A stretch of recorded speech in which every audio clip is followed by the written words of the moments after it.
प्रधानमंत्री नरेंद्र मोदी अगले 10 दिन में 12 राज्यों के शासित प्रदेशों के कार्यक्रम में शामिल होंगे। लोकसभा चुनाव की घोषणा से पहले 29 कार्यक्रमों में पीएम शामिल होंगे। पीएम मोदी आज से 6 मार्च तक 5 राज्यों के दौरे पर रहेंगे। तेलंगाना, तमिलनाडु, ओडिशा, पश्चिम बंगाल और बिहार के दौरे पर जाएंगे पीएम। विकास परियोजनाओं की सौगात देंगे। पीएम मोदी आज सुबह करीब 10:30 बजे तेलंगाना के आदिलाबाद पहुंचेंगे। तेलंगाना को 56,000 करोड़ रुपए से ज्यादा की विकास परियोजनाओं की सौगात देंगे। पीएम मोदी दोपहर 3:30 बजे तमिलनाडु के कलपक्कम दौरे पर पहुंचेंगे। स्वदेशी प्रोटोटाइप फास्ट ब्रीडर रिएक्टर की कोर लोडिंग की शुरुआत करेंगे। प्रधानमंत्री देश भर में बिजली क्षेत्र से संबंधित विभिन्न परियोजनाओं का लोकार्पण और शिलान्यास करेंगे। तेलंगाना के पेद्दापल्ली में एनटीपीसी की सुपर थर्मल पावर परियोजना की दूसरी यूनिट राष्ट्र को समर्पित करेंगे। पीएम मोदी के दौरे पर कांग्रेस नेता गुलाम नबी आजाद ने कसा तंज। कहा, भारत में पीएम के दौरे को कोई नई बात नहीं, वो जम्मू आए, उनका स्वागत है। पीएम मोदी की अध्यक्षता में करीब 9 घंटे तक मंत्रिपरिषद की बैठक हुई। नई सरकार के गठन के पहले 100 दिन के एजेंडे और विकसित भारत 2037 के रोडमैप पर मंथन। अगले 5 साल के काम पर विस्तार से चर्चा। पीएम मोदी ने मंत्रियों को दिया जीत का मंत्र। विवादित बयान से बचने और सरकार की नीतियों पर बात करने की सलाह दी। कहा, जनता को आंकड़ों से गिनाएं सरकार के काम। केंद्रीय मंत्रिपरिषद की बैठक में पीएम ने मंत्रियों को दिए सुझाव। कहा, सरकारी योजनाओं को जनता तक पहुंचाएं। प्रचार के दौरान सरकार के कामों का जिक्र करें। आज महाराष्ट्र के नागपुर दौरे पर रहेंगे बीजेपी अध्यक्ष जेपी नड्डा। नमो युवा सम्मेलन को करेंगे संबोधित। सम्मेलन से पहले कोराडी में महालक्ष्मी जगदम्बा मंदिर में दर्शन पूजन करेंगे। कांग्रेस की भारत जोड़ो न्याय यात्रा का आज 51वां दिन। आज मध्य प्रदेश के शिवपुरी, यूपी के झांसी होते हुए गुना पहुंचेगी यात्रा। गुना से ये दिग्विजय सिंह के इलाके राघोगढ़ में प्रवेश करेगी। लोकसभा चुनाव से पहले दिल्ली में कांग्रेस घोषणा पत्र कमेटी की आज अंतिम बैठक। शाम 4 बजे पार्टी मुख्यालय में होगी बैठक। पी चिदंबरम, प्रियंका गांधी समेत पदाधिकारी रहेंगे मौजूद। झारखंड में 2 राज्यसभा सीटों के लिए आज जारी होगी सूचना। दोनों सीटों के लिए आज से शुरू किए जाएंगे नामांकन। 11 मार्च तक होंगे नामांकन। 21 मार्च को मतदान। यूपी विधान परिषद की 13 सीटों पर चुनाव की आज जारी होगी अधिसूचना। 11 मार्च को नामांकन का आखिरी दिन होगा। 14 मार्च तक नाम वापसी हो सकेगी। बिहार में 11 सीटों पर होंगे एमएलसी चुनाव। आज अधिसूचना होगी जारी। 11 मार्च नामांकन की आखिरी तारीख। 21 मार्च को मतदान के बाद शाम 5 बजे से होगी काउंटिंग। सूत्रों के हवाले से खबर, यूपी के बाराबंकी से बीजेपी सांसद उपेंद्र रावत को पार्टी आलाकमान ने दिल्ली बुलाया। कथित आपत्तिजनक वीडियो वायरल होने का मामला। कांग्रेस नेता राहुल गांधी के बयानों पर बीजेपी के राष्ट्रीय महासचिव तरुण चुग का पलटवार। कहा, कांग्रेस को देश की तरक्की नहीं दिख रही। 2014 के बाद भारत की जीडीपी बहुत आगे बढ़ी। यूपी के आजमगढ़ से लोकसभा प्रत्याशी बनाए जाने पर सांसद दिनेश लाल निरहुआ ने खुशी जताई। कहा, जिम्मेदारी के लिए आलाकमान का धन्यवाद। आने वाले 5 साल में विकास का और काम होगा। पटना में जन विश्वास महारैली में बोले लालू यादव। कहा, तेजस्वी यादव ने बिहार में युवाओं को रोजगार देने का काम किया। महागठबंधन सरकार में कोई गलत काम नहीं हुआ, फिर भी नीतीश पलट गए। पटना की जन विश्वास रैली में बोले राहुल गांधी। कहा, देश में जब भी बदलाव हुआ तो तूफान बिहार से शुरू हुआ। देश में नफरत फैली हुई है, अन्याय हो रहा है और इसी के खिलाफ लड़ाई लड़ी जा रही है। पटना की जन विश्वास रैली में कांग्रेस अध्यक्ष मल्लिकार्जुन खड़गे ने पीएम मोदी पर बोला हमला। कहा, मोदी जी देश को बर्बाद करने में लगे। मोदी जी झूठों के सरदार। विपक्ष की जन विश्वास रैली पर जेडीयू नेता नीरज कुमार का तंज। कहा, 10 लाख का दावा करने वाली रैली फर्जी निकली। लालू महागठबंधन के नेताओं को नहीं कर पाए एकजुट, सिर्फ परिवार की करते हैं बात। बिहार के गया में जीतन राम मांझी ने लालू और तेजस्वी पर तंज कसा। कहा, आरजेडी कितनी भी कोशिश कर ले नहीं मिलेगी एक भी सीट। बिहार की 40 लोकसभा सीटें एनडीए के खाते में जाएंगी। बिहार के बेतिया में बोले डिप्टी सीएम सम्राट चौधरी। कहा, बिहार में डबल इंजन की सरकार। 2014 के बाद बिहार के विकास में पीएम मोदी का हाथ। बीजेपी के कार्यकाल में कंट्रोल में महंगाई। आरएसएस अध्यक्ष स्वामी प्रसाद मौर्य का ऐलान। कहा, लोकसभा चुनाव में इंडिया गठबंधन का करेंगे समर्थन। हिस्सेदारी न मिलने पर भी समर्थन करने की बात कही। कहा, इंडिया गठबंधन देश की मांग। चित्रकूट में जगत गुरु रामभद्राचार्य ने की भविष्यवाणी। कहा, लोकसभा चुनाव में बीजेपी 370 का आंकड़ा करेगी पार। 3 राज्यों के विधानसभा चुनाव में भी रामभद्राचार्य ने की थी भविष्यवाणी। कोलकाता हाईकोर्ट के जज अभिजीत गांगुली आज देंगे पद से इस्तीफा। माना जा रहा चुनाव लड़ सकते हैं अभिजीत गांगुली। शिक्षक भर्ती घोटाले में ममता सरकार के खिलाफ दिए थे कई आदेश। हरियाणा के रोहतक में कांग्रेस नेता दीपेंद्र सिंह हुड्डा ने बीजेपी पर बोला हमला। कहा बीजेपी दोहरे मापदंड वाली पार्टी, अगर कोई काले धन के साथ बीजेपी में शामिल होगा तो काला धन सफेद हो जाएगा। मुंबई में एमएलसी कपिल पाटिल ने बनाई नई पार्टी। जेडीयू का साथ छोड़कर समाजवादी गणराज्य नाम से नई पार्टी का गठन। पार्टी के ऐलान के मौके पर मंच पर उद्धव ठाकरे मौजूद रहे। गुजरात में आप और कांग्रेस को लोकसभा चुनाव से पहले झटका। कई आप और कांग्रेस नेता बीजेपी में शामिल हुए। गुजरात बीजेपी अध्यक्ष सीआर पाटिल ने ज्वाइन की पार्टी। दिल्ली में नई आबकारी नीति मामले में दिल्ली सीएम केजरीवाल को ईडी का 8वां समन। पूछताछ के लिए ईडी ने केजरीवाल को बुलाया। केजरीवाल पूछताछ शामिल होंगे या नहीं, इस पर सस्पेंस बरकरार। आज दिल्ली का बजट पेश होगा। वित्त मंत्री आतिशी सुबह 11 बजे पहली बार बजट पेश करेंगी। शिक्षा, स्वास्थ्य और महिलाओं पर ज्यादा फोकस रहने की संभावना। सियासी संकट के बीच हिमाचल के सीएम सुखविंदर सिंह सुक्खू का बयान। कहा प्रदेश में 5 साल के कार्यकाल को पूरा करेगी कांग्रेस।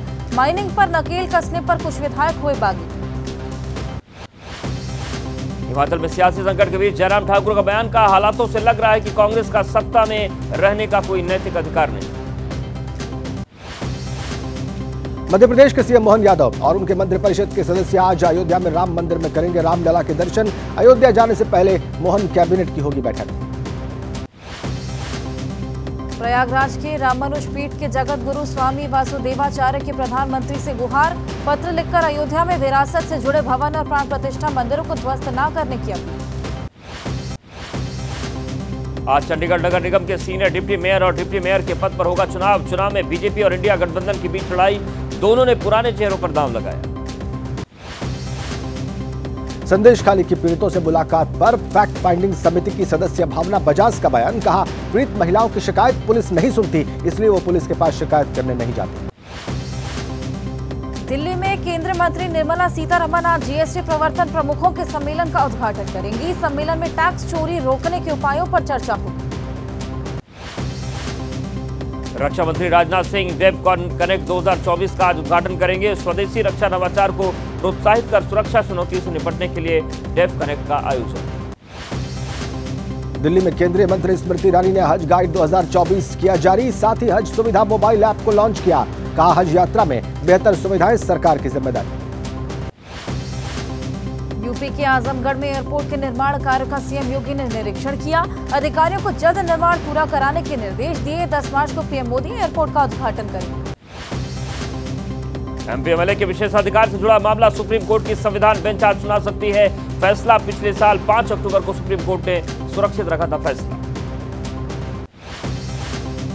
संविधान बेंच को करना है तय। सांसद या विधायक सदन में मतदान या भाषण के लिए रिश्वत लें तो क्या तब भी वो मुकदमे की कार्रवाई से बच पाएंगे?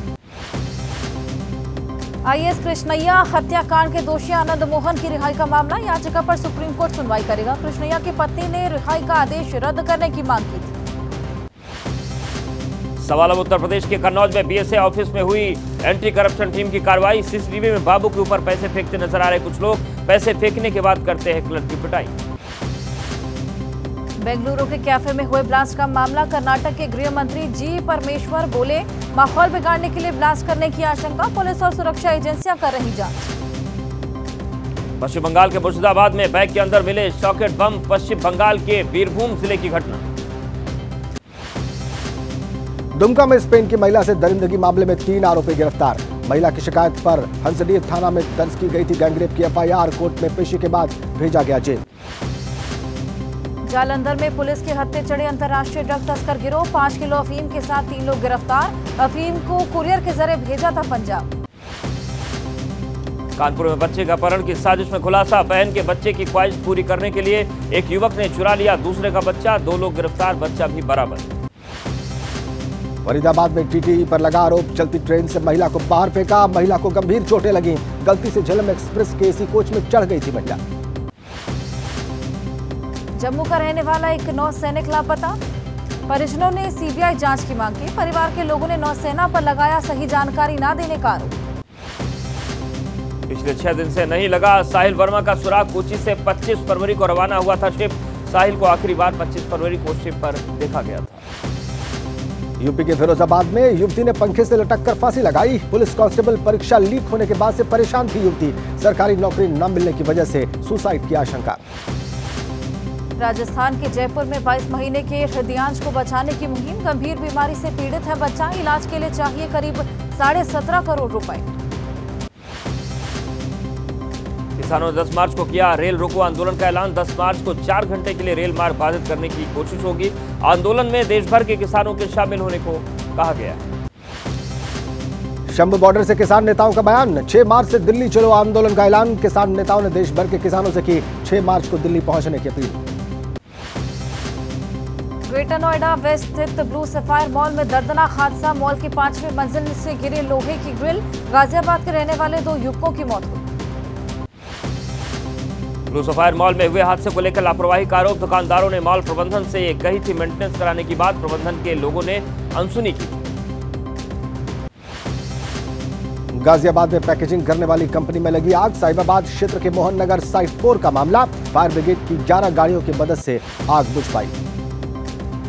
यूपी के सोनभद्र में दर्दनाक हादसा। कार के ऊपर पलटा ट्रक। हादसे में एक ही परिवार में 4 लोगों की मौत। बिहार के बेतिया में रफ्तार का कहर। घर की चौखट पर बैठे कई लोगों को ट्रक ने कुचला। हादसे में सास बहू की मौत, 5 लोग घायल। गुस्साए लोगों ने ट्रक ड्राइवर की पिटाई की। जम्मू कश्मीर के बारामूला में गिरा पुल। झेलम नदी पर पुराना पुल ढहने से 3 मजदूरों की मौत। पुल को तोड़ने के दौरान हुआ हादसा। राजस्थान के बीकानेर में भारत जापान का संयुक्त सैन्य अभियान से दोनों देशों की सेनाओं ने एक साथ सीखे युद्ध के गुर। आतंकवाद के खिलाफ 2 देशों की जॉइंट एक्सरसाइज। अयोध्या राम मंदिर दर्शन के लिए पहुंचे मुस्लिम श्रद्धालु। रामलला के दर्शन किए। हिंदू मुस्लिम कौमी एकता की पेश की मिसाल। जामनगर में अनंत अंबानी और राधिका की प्री वेडिंग के आखिरी दिन जमकर हुआ जश्न। मस्ती करते दिखाई दिए सितारे और कई बड़ी हस्तियां। फिल्मी सितारों ने दी गजब की परफॉर्मेंस। जामनगर में फिल्मी हस्तियों ने दी अलग अलग तरह की परफॉर्मेंस। बड़ी बड़ी हस्तियों ने अंबानी परिवार के साथ मनाया अनंत राधिका की प्री वेडिंग का जश्न। बेटे अनंत की प्री वेडिंग पर नीता अंबानी ने पेश किया दिलकश नृत्य प्रस्तुति। मंच पर विशंभरी स्तुति पर पारंपरिक अंदाज में दिखी नीता अंबानी। रणबीर और आलिया की बेटी राहा के साथ दिखे अनंत अंबानी। अनंत और राधिका की प्री वेडिंग में शामिल होने पहुंची थी आलिया भट्ट। अनंत ने राहा को दुलार किया। प्री वेडिंग के आखिरी दिन एयरपोर्ट पर फिल्मी सितारे, विदेशी मेहमानों और कई बड़ी हस्तियों की दिखी झलक। सभी अनंत की प्री वेडिंग में हुए शामिल। जामनगर में नामचीन हस्तियों ने की अनंत के प्रोजेक्ट वन तारा की सैर। सैर के बाद वन्य जीवों के संरक्षण के लिए बने वन तारा की खूब तारीफ। जामनगर में अनंत राधिका की प्री वेडिंग को यादगार बनाने के लिए सिग्नेचर सेरेमनी का आयोजन। अनंत राधिका ने साइन कर पल को बनाया यादगार। जम्मू कश्मीर के सोनमर्ग में सड़कों पर बर्फ जम जाने की वजह से आवाजाही में परेशानियां। बीआरओ की टीम रोड से बर्फ हटाने में जुटी। पिछले कुछ रोज से रुक रुक कर हो रही है बर्फबारी। हिमाचल प्रदेश के लाहौल स्पीति में बिछ गई बर्फ की सफेद चादर। बर्फबारी का लुत्फ उठाने के लिए जुटने लगी सैलानियों की भीड़। इस बार मार्च महीने में गिर रही है काफी बर्फ। हिमाचल प्रदेश के ऊंचाई वाले इलाकों में बदल गया मौसम। चंबा में भी रुक रुक कर जारी है बर्फबारी। बर्फबारी के बाद पहाड़ों ने ओढ़ी बर्फ की सफेद चादर। उत्तराखंड के उत्तरकाशी जिले में हुई बर्फबारी। मुखबा में बिछ गई बर्फ की सफेद चादर। मंदिर के आसपास जमी कई फीट बर्फ। जम्मू कश्मीर के कुपवाड़ा में जबरदस्त बर्फबारी। बर्फ के बीच से गुजरते भालू का वीडियो सामने आया। गाजियाबाद में रविवार को बदल रहा मौसम का मिजाज। बारिश होने से जनजीवन प्रभावित। पारा गिरने से ठंड में इजाफा। उत्तर प्रदेश की महोबा में बारिश के साथ गिरे ओले। जमीन पर जहां तहां बिछ गए ओले। 50 से 100 ग्राम वजन तक के ओले गिरे। यूपी के महोबा में बारिश से किसानों की फसलों को नुकसान। मुआवजे की मांग को लेकर किसानों ने घंटों तक लगाया जाम। हरियाणा के पूर्व सीएम भूपेंद्र हुड्डा ने की किसानों को फौरन राहत देने की मांग। बारिश और ओलावृष्टि से किसानों की फसलों को नुकसान। हुड्डा बोले किसानों का 422 करोड़ रुपए मुआवजा। जम्मू कश्मीर के डोडा में बारिश बनी मुसीबत। भारी बारिश से आवासीय भवनों को नुकसान। पिछले कुछ रोज से रुक रुक कर हो रही बारिश। चित्रकूट में कई स्थानों पर रविवार को हुई जोरदार बारिश। बारिश के साथ गिरे ओले। खेतों में पानी भर जाने से चना, मसूर, सरसों की फसल को भारी नुकसान। विमेंस प्रीमियर लीग में आज यूपी और बेंगलुरु के बीच होगा मुकाबला। शाम 7:30 बजे बेंगलुरु के चिन्नास्वामी स्टेडियम में खेला जाएगा मैच। WPL में रविवार को खेले गए मुकाबले में दिल्ली कैपिटल्स की जीत। गुजरात की टीम को 25 रनों से हराया और मुकाबला जारी। पॉइंट्स टेबल में सबसे ऊपर पहुंची दिल्ली कैपिटल्स की टीम 4 मैचों में से अब तक 3 मैचों में दर्ज की जीत। अंक तालिका में दूसरे स्थान पर मुंबई इंडियंस।